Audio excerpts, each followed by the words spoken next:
sales. I'd like to first say that you're not going to see glitz here, so please don't expect it. I'm not an entertainer nor an actor. I've created this video as a tool designed to educate people about a business concept that works, for people who are willing to put 100% of themselves into something. See, it takes 200% to be successful in business. 100% must come from you. 100% must come from the business vehicle that you've chosen. Business vehicle meaning how you earn your living, how you support your family. I've seen people who relentlessly pour 100% of themselves into a business vehicle, profession, or job, but that vehicle doesn't have the capability to give back 100%. The mechanics of wealth are just not there. But no one has ever fully explained to you why it doesn't work and why it's a waste of your valuable time if your goal is financial success. This video is for the person who is willing to put in their 100%.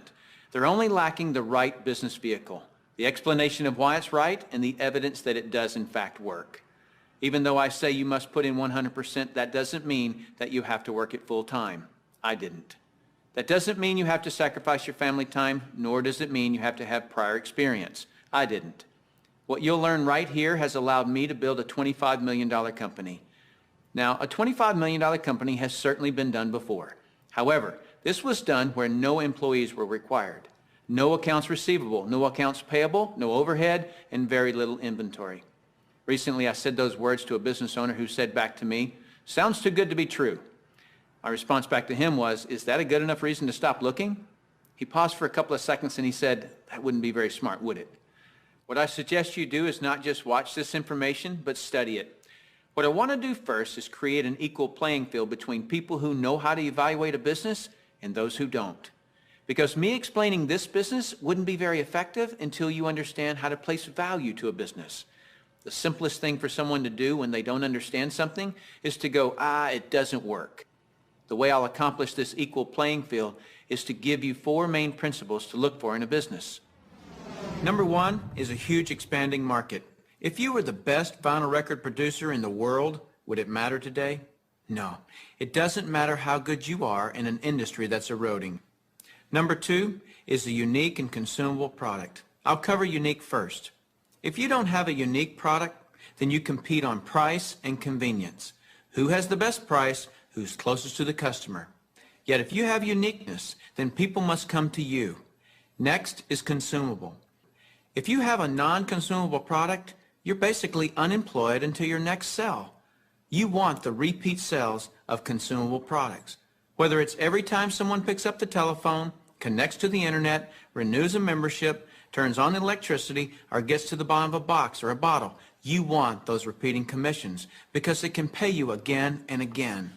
Number 3 is timing. Primarily here I'm talking about trends and timing. During all cycles of the economy, there are people who are making money and losing money. The makers are the ones in front of large trends. The losers disregard trends. How do you get in front of large trends? You study what creates them. Without any hesitation, in today's society, it's the baby boom generation that creates the largest trends. The baby boomers are a group of babies born between 1946 and 1964. There were 76 million of them born in the United States, 1 billion of them worldwide. Why is this group so talked about? They're 1/3 of the U.S. population and control 65% of all the money. I've likened the magnitude of all those babies to a basketball moving through a garden hose. They reshape every industry they go through. See, if you can predict where this basketball is going down the garden hose, you possess the ability to make fortunes.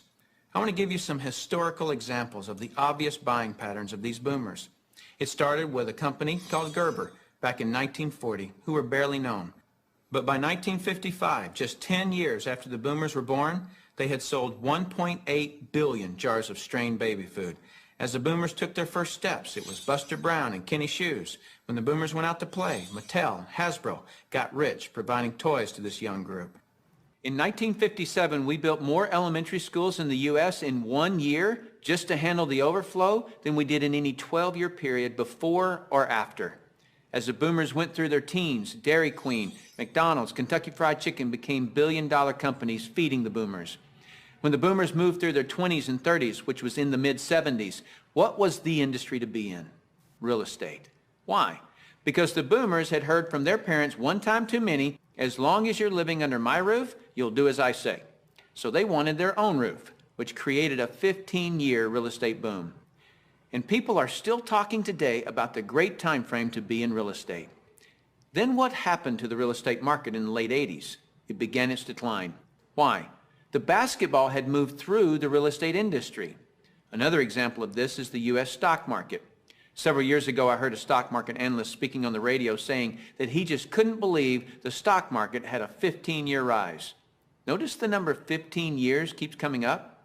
Anyone with a good understanding of the baby boomers could have seen this coming and profited from the recent stock market activity. Why does this 15-year number keep coming up?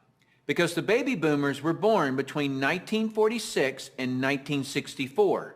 And so 18 years separates the front edge from the back edge. A very important number for you. If you look for trends on the front side of the basketball, you get the full 18 years for your products to be popular. That's the reason you study the nose of the basketball. So your business, no matter what your business is to be looking at what industries are expanding or which industries are about to expand. You shouldn't care how long you've been doing something or how long you've been in school to learn something. Are you in front of trends or not? Don't have a loyalty to something just because you've been educated in it or doing it for a long time. So looking at the current trends, we basically got 1 billion people who are in their 50s and 60s. Since that's the case, what business do you want to be in? Let's look at some obvious current and future trends. Health and looking younger are going to be tremendous trends. The boomers do not like what aging is doing to them. So products that fend off aging as well as vanity issues will continue to boom. Businesses that focus on retirement issues will do very well. The crux of it will start with the boomers having enough money to retire. Businesses that offer ways to make money will obviously flourish. Legal matters such as wills and estate planning will become large trends. Efficiencies will also grow. The television was too far away from the couch for the boomers, so they invented the remote control device. Today, they have their entire library of books and music in their cell phones. The boomers have always been enamored with technologies that make life easier. These technologies will actually create industries. For example, the computer created the need for antivirus software. The internet has created a need for identity theft protection and firewalls.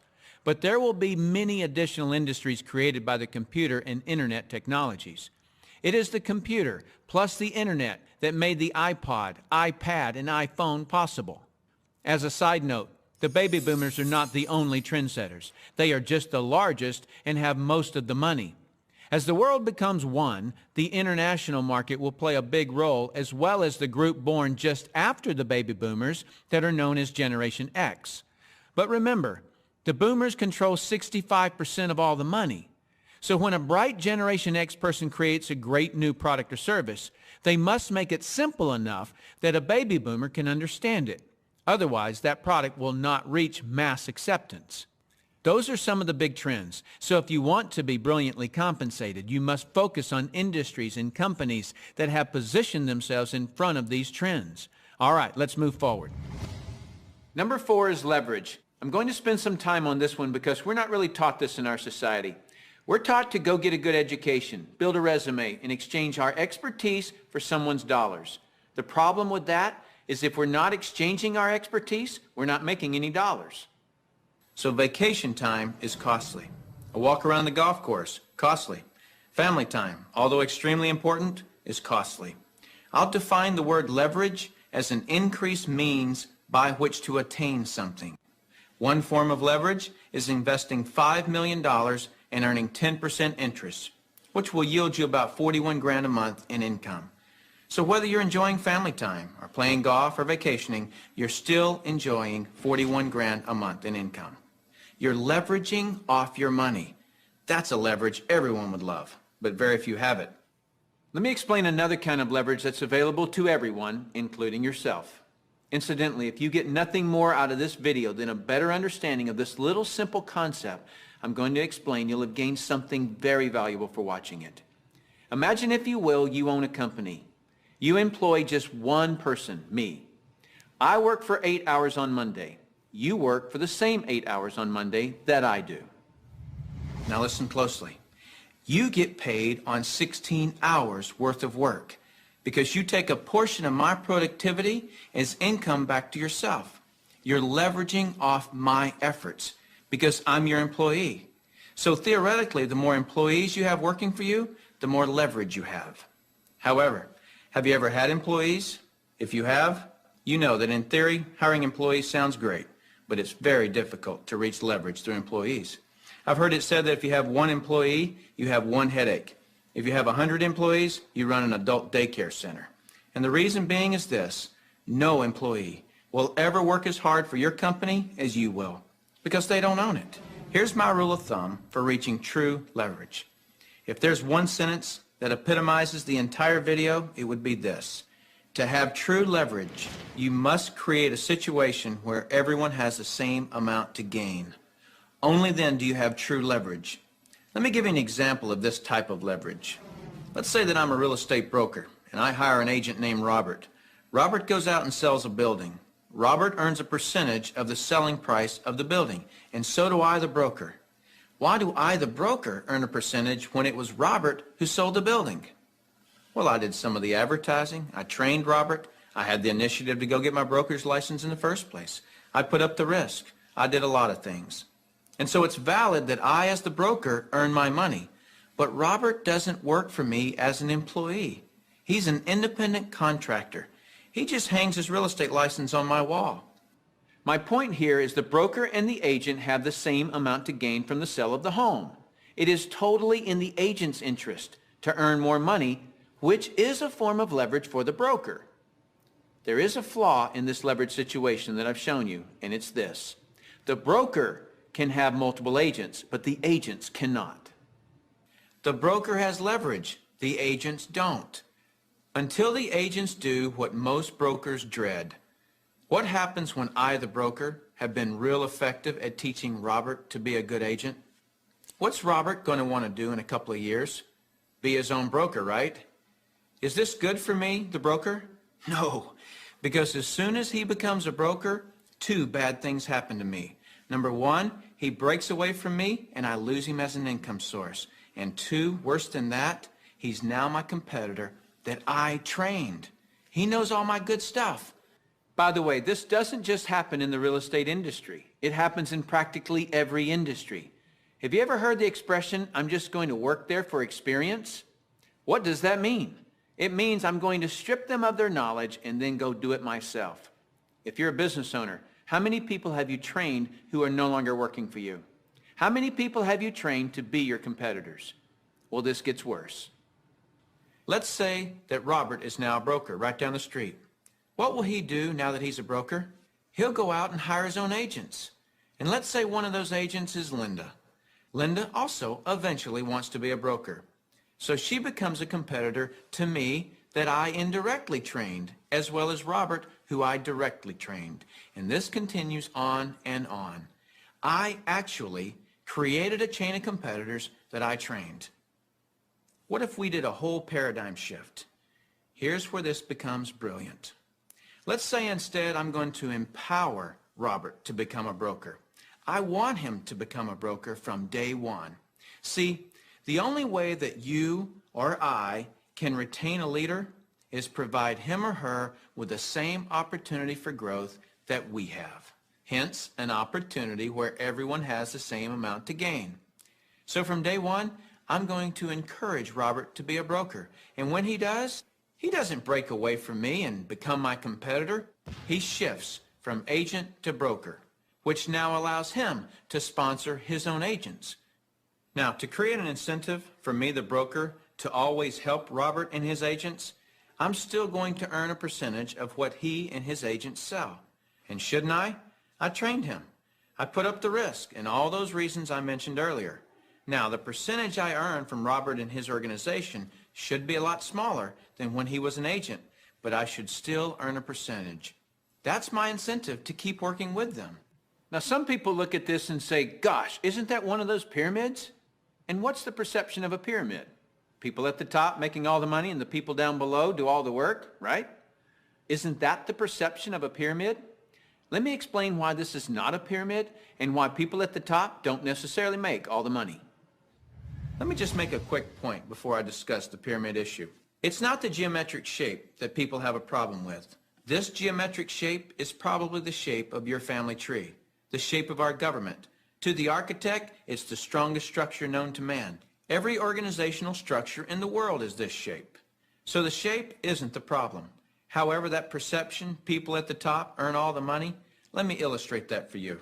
Here's a typical corporation. At the top, you have a CEO, which stands for Chief Executive Officer. Does the president earn more money than the CEO? Not normally. How about below the president? Do any of the vice presidents earn more money than the president? No. Let me ask this question, and I want you to really think about it. What would happen if some of the vice presidents of a corporation made more money than the president? Really, what would happen? Talk about total confusion. This whole process is called delegation. Each level of the corporation earns less income. The reason the president can tell the vice president what to do is because they make more money. So the corporate structure is people at the top making the majority of the money, and the people at the bottom do not. The CEO of any corporation earns off the productivity of, or is leveraged off of, everyone in his or her corporation. Whether that CEO personally hired every employee or someone else in the company hires them. So the CEO, and only the CEO, earns on multiple levels of his or her company. And the model that I'm suggesting as being brilliant is where you, the individual, are given that same opportunity to earn on multiple levels of brokers and agents, just as the CEO of a corporation is. From here on, I'll refer to this form of marketing as network marketing.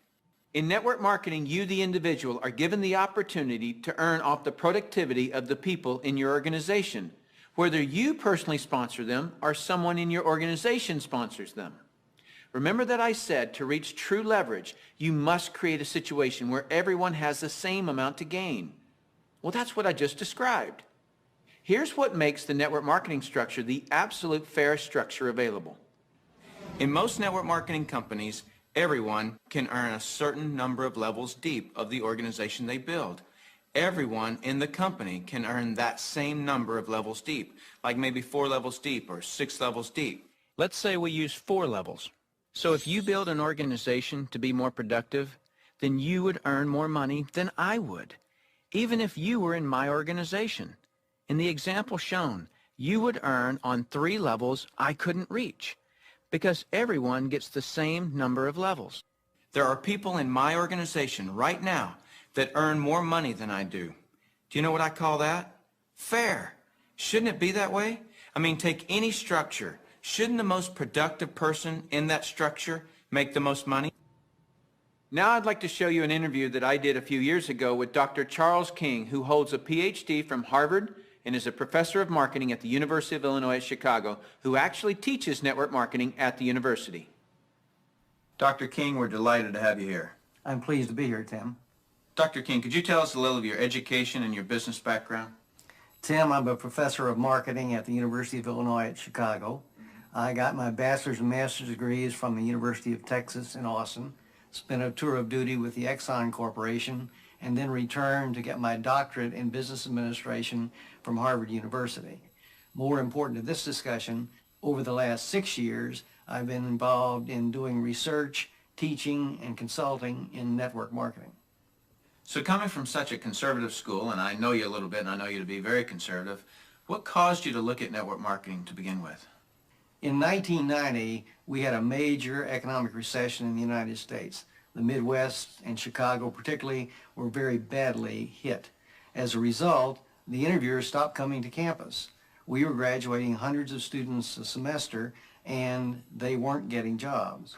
Our alumni were coming back to us, losing their jobs, looking for help, and we had nothing to offer them. Now, I started looking, because of my background in business consulting, at alternative career paths. I went out and I looked at starting your own business, at home-based businesses. I looked at franchising. I looked at direct selling. And in the direct selling arena, I backed into network marketing. Now, I was very cynical, skeptical. Tim, I was negative about network marketing. They don't teach network marketing at the Harvard Business School, and I didn't know much about it. The end result was one of my students who was on the team asked me, "Why are you so negative about network marketing?" I looked at that young man and I said, "Son, I know enough to know I don't want to know any more." That student looked at me and he said, "Professor, if I gave you that answer to that question with no more information than you have, you would give me an F." I turned to him and I said, "Son, you're absolutely right. I have no basis for that conclusion. You just made an A." As a result, we went to the library, we went to meetings, and for the next 6 months, we did due diligence on the network marketing industry. I visited the top companies. I talked to network marketing leaders. I became an evangelist. In 1990-91, we started teaching network marketing in the marketing curriculum at the university. Suppose you run across the super skeptic. What advice do you have for them? Tim, I would recommend they do precisely what I did. I was a super skeptic. I did my due diligence, I investigated the industry, and I drew my own conclusions. I strongly recommend that you do your due diligence and then begin to define precisely what role you want to play in the network marketing industry. Set realistic expectations. If there's a single cause for failure in this industry, it's the get-rich-quick syndrome, thinking that you can come into the industry and make enormous sums of money with no work. I argue, by contrast, that if you set realistic expectations, you develop a plan of action to guide your business development, you can be successful. And that's coming from a Harvard Business School graduate who was a true skeptic, but through due diligence, he learned the truth. Warren Buffett owns a network marketing company. If you don't know who he is, he's typically listed in the top 5 richest people in the world. He created his wealth by investing in and buying the highest quality companies. Why do you think Microsoft or AT&T, Gillette, Colgate, Citibank, IBM, Toyota, Xerox, Texas Instruments, General Motors, General Electric, AOL, Oracle, Sun Microsystems, Coca-Cola, and many others distribute some or all of their products and services through network marketing? They use this method to distribute products because network marketing is a very efficient model to distribute products and services. These large corporations are firm testimony to the industry's success and credibility. This confirms what Professor King was saying about that the industry has come of age and is now a true profession. The reason so many people are coming into network marketing is because people want control of their life. They want a quality of life, and network marketing truly offers that. I hear people all the time complaining that they are too busy or don't have enough time. People act as though time owns them instead of them owning time. Have you ever noticed that there are people who, with 24 hours, earn $10,000 a year, and there are people in the same 24 hours who earn $10 million a year? Let me explain the difference. I've heard people say this phrase, "It's easier to just do it myself than try to get other people to do it." Whenever I hear that phrase, I know that person just nailed their feet to the floor. All they can do is expend their time, not invest their time. Here's a secret. Wealth is hidden from those who must do it all themselves. Wealth exposes itself to those patient enough to train others. When you understand the power of educating and empowering others so that you get more done, you're truly on your way to wealth. Now, with that understanding of the importance of training others so you get more done, look at network marketing, and you'll see why I call it brilliant compensation. In network marketing, what you teach and train others to do is duplicate what you do, which is to find and train others. This is actually multiplying you. That's why I say next to your spiritual growth and your family, there is nothing in the world you can do that will reward you better than investing your time in network marketing.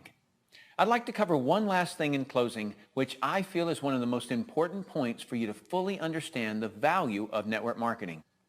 Let me illustrate something to you that is so profound. What's the maximum number of hours you could work in a day? 24 hours, right? So if you didn't sleep all day, you could work 24 straight hours. What if you didn't sleep for a whole year? You could actually work 8,760 hours in 1 year. But that's the maximum number of hours you could work in a year. I have 56,000 people in my organization worldwide. Well, let's suppose that all 56,000 people work just 1 hour out of a year. 56,000 people times 1 hour each equals 56,000 hours of work that I'm being paid on. Well, for most people to earn on 56,000 hours of work, they'd have to work for over 6 Years, 24 hours a day without sleep to put in the same amount of hours that I could in 1 hour a year. Let me throw in something really ridiculous. Suppose all my 56,000 people worked 1 8-hour day in a year. 56,000 people times 8 hours is 448,000 hours I'm being paid on. Well, it would take most people working over 51 years, 24 hours a day, to do what I could do in 8 hours a year.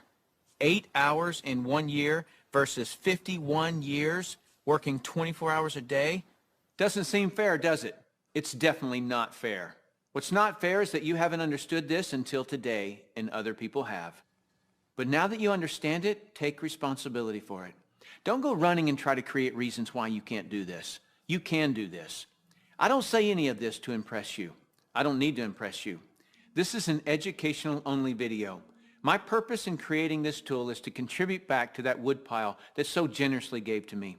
Because network marketing has given me a lifestyle I previously couldn't have imagined. And because network marketing has given me total financial and time freedom, I feel it my responsibility to explain the industry in an understandable way. So I say all of this only to impress upon you that the difference between the wealthy and everyone else is leverage. You've got to understand that. And nothing gives you, the individual, leverage in such an ethical way like network marketing can. So go get a pad of paper. Write down what you really want in life. Then call the person who gave you this video and tell them whether you're an A, B, or C. C is see you later. No thanks. That's fine with us because your relationship with the person who gave you this video is more important to us than anything. Or you're a B. A B is I may be. I want to first explore the product. If that's you, then do that. Don't procrastinate. The #1 killer of financial success is procrastination. People just putting it off until tomorrow, and they've somehow convinced themselves that they'll actually do it tomorrow. You know what I'm talking about. As soon as I'm done with this project, then I'll have more time. Or as soon as little Jimmy gets back to school, then I can, and they never do. If a person has an excuse, they have all they need to fail. Don't let that be you. Get your product today. Or you're an A, and that means absolutely. No, you don't have all your questions answered, but you see enough to start and begin your training. Very well done to you in your ability to make a decision. If it's late at night and you just watch this, don't be concerned that the person who gave this to you is sleeping right now. They'll be up. And if they're not, wake them up. Tell them, hey, now that I understand this thing, I can't sleep. And if I can't sleep, you're not going to sleep. Believe me, they'll appreciate that call. So call that person and tell them whether you're an A, B, or C. That's it. Join us. You'll be glad you did. Now is the right time, the smart time. Thank you for taking the time to view this video. I hope it's been educational to you. What I really hope is that you'll put this information to good use. Next, you'll see some common questions that you can interact with. I look forward to working with you should our paths cross. I'm Tim Sales.